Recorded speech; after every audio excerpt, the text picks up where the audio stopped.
السلام علیکم، امتیاز چانڈے شو میں آپ کو خوش آمدید۔ آج بات ہوگی سیاست میں ایک ایسے کردار کی جو کسی وقت شہرت کی بلندیوں پر تھا اور پھر اچانک سیاست نے ان کو ختم کر دیا۔ آج ان کا نام و نشان کہیں نظر نہیں آ رہا، اور سیاست اتنی بے رحم چیز ہے جو آپ کو شہرت کی بلندیوں پر بھی پہنچاتی ہے، پاور کا نشہ بھی دیتی ہے، اور اس کے بعد وہ جب نشہ چھنتا ہے تو آپ کہیں کے نہیں رہتے۔ بڑے بڑے کردار آپ دیکھ لیں، پرانے زمانے سے قیام پاکستان سے لے کے نام اٹھائیں، کبھی کس کا نام تھا، کبھی کس کا نام تھا، اور اسپیشلی مردوں کے ساتھ تو یہ ہوتا ہی ہوتا ہے، لیکن خواتین کے ساتھ بہت زیادہ پرابلم ہوتی ہیں جب وہ اپنا گھر چھوڑ کے سیاست میں آتی ہیں، اور ان کے ساتھ پھر کس طرح سے دھوکے ہو جاتے ہیں، کس طرح سے سہانے خواب دکھائے جاتے ہیں ان کو، اور وہ سہانے خواب پورے نہیں ہوتے تو پھر وقت ان کو کھا جاتا ہے۔ کسی زمانے میں ہم نے بہت سارے نام سنے خواتین کا، مشرف کے دور میں، کیونکہ خواتین بہت زیادہ سیاست میں آئیں، ڈپارٹمنٹس میں گئیں، اور مشرف کی ٹیم کی ایک خاتون تھی جو پہلے پردے کے پیچھے تھی اور پھر پردے کے آگے آئیں۔ تو میرے خیال میں کشمیر سے لے کر سندھ تک، سندھ سے لے کے بلوچستان، بلوچستان سے لے کر گلگت تک، اور اس کے ساتھ KP کے پنجاب تک ان کا نام تھا۔ بس پچھلے 3 سال میں ایسا کیا ہوا کہ اس کردار کو وقت اور حالات نے ختم کر دیا۔ میں نہیں کہوں گا کہ ختم، لیکن منظر عام سے ان کو غائب کر دیا۔ ان کے ساتھ کیا دھوکے ہوئے، میں آج ان کو تھوڑا سا شیئر کروں گا۔ اور پاکستان کی سیاست میں خواتین کے ساتھ بھی وہی ہو رہا ہے جو شوبز میں ہوتا ہے۔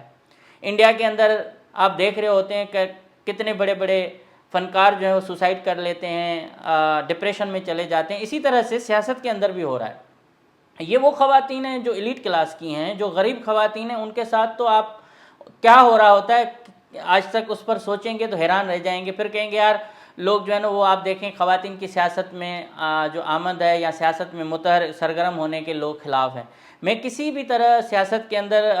خواتین کے سرگرم ہونے کے خلاف نہیں ہوں، لیکن سیاست کے اندر جس طرح سے خواتین کے ساتھ زیادتیاں ہوتی ہیں، جس طرح سے ان کے ساتھ دھوکے ہوتے ہیں، جس طرح سے اقربا پروری ہوتی ہے، جس طرح سے ان کو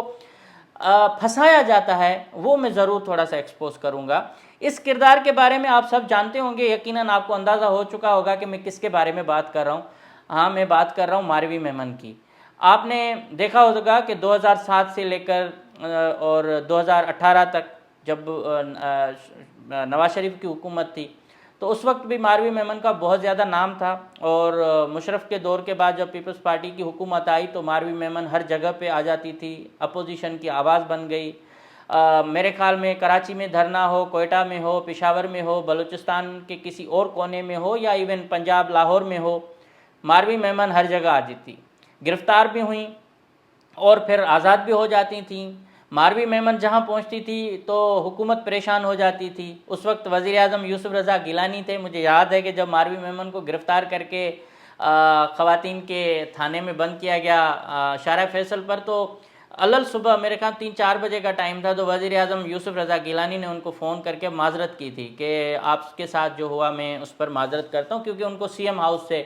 گھسیٹ کر اور گرفتار کیا گیا تھا۔ تو وہ ماروی میمن جس کے کردار پر کوئی انگلی نہیں اٹھا سکتا تھا، اور بالکل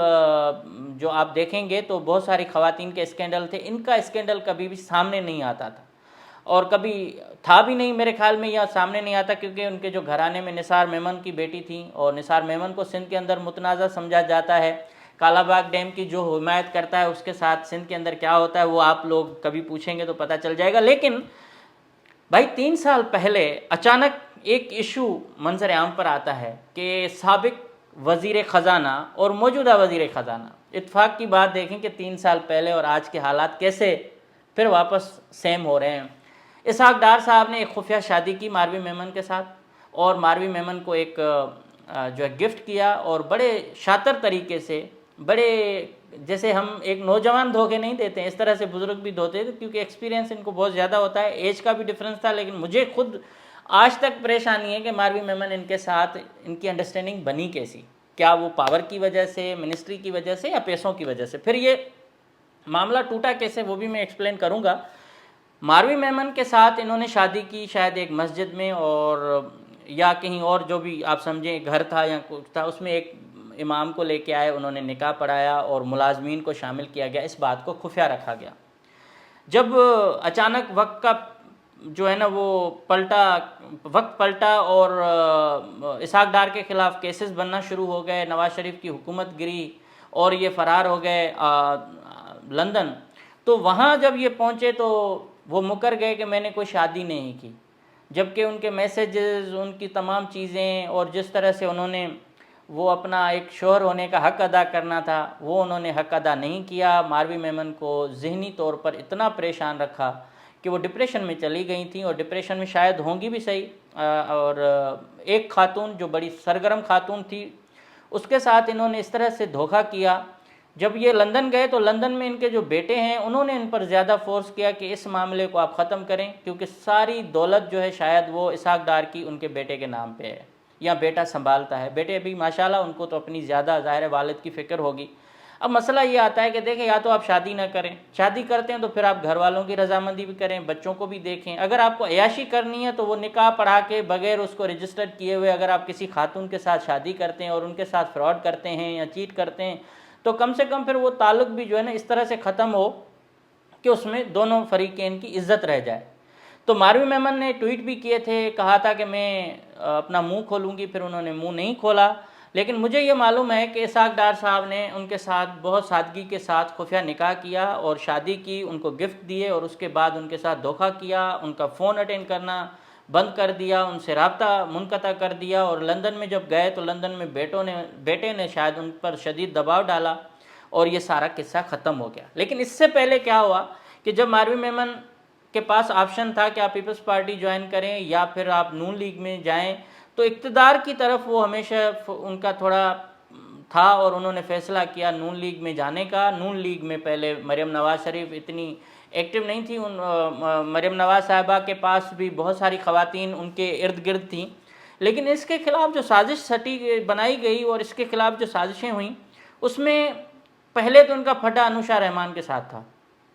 جو مجھے معلوم ہے. انوشا رحمان اس کے خلاف بہت زیادہ سازشیں کرتی تھیں یا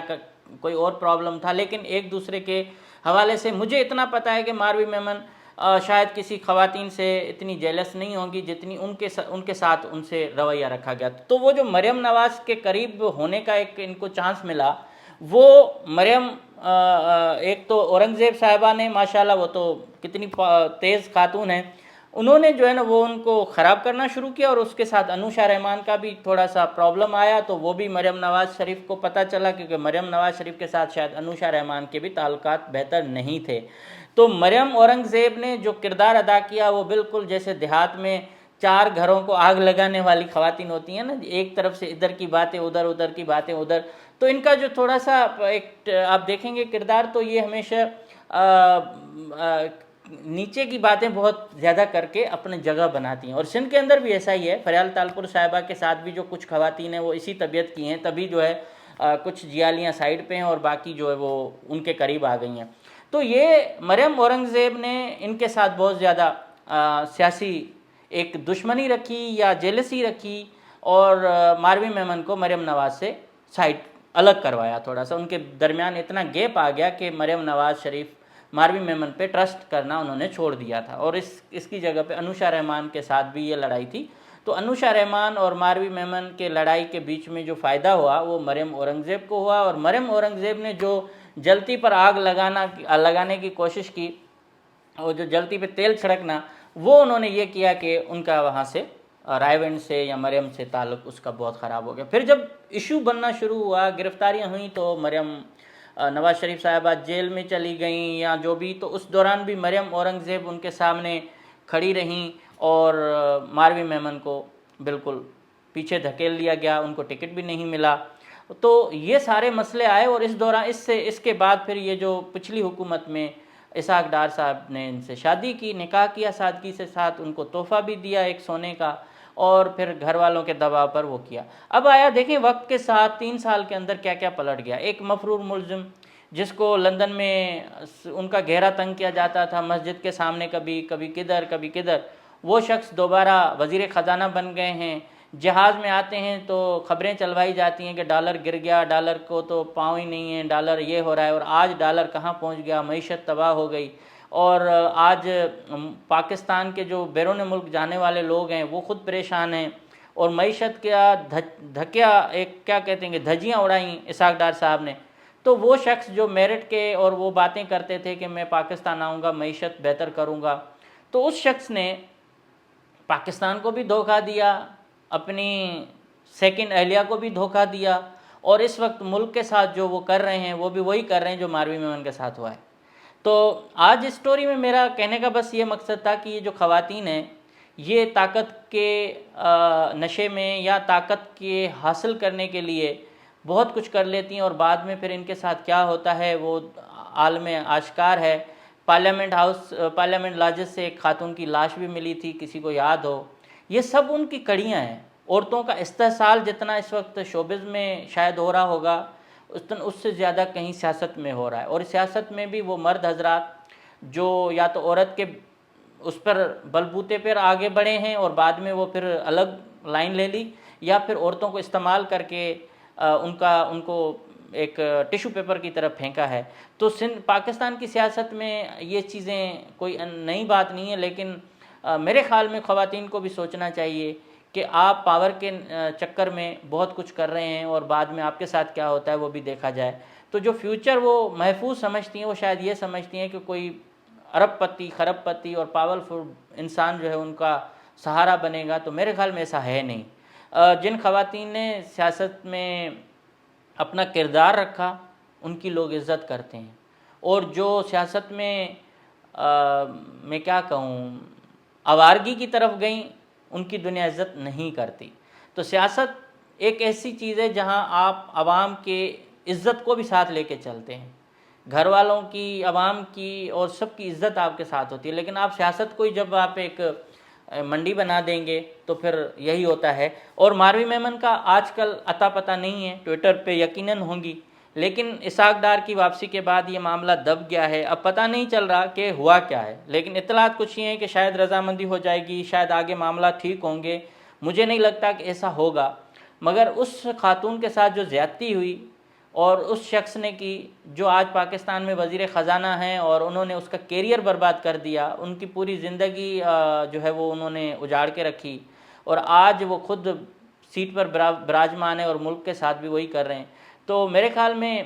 خواتین کو بھی سوچنا چاہیے، اور سیاست کے اندر جو اس طرح کے کردار ہیں ان کو بھی ایکسپوز کرنا چاہیے۔ تو آج کا یہی تھا پروگرام، چھوٹا موٹا، تو میں نے کہا آپ سے یہ شیئر کر دوں کہ وقت کیسے شہرت کے بعد اور گمنامی میں بھیج دیتا ہے، تو سب کو خیال رکھنا چاہیے۔ Take care.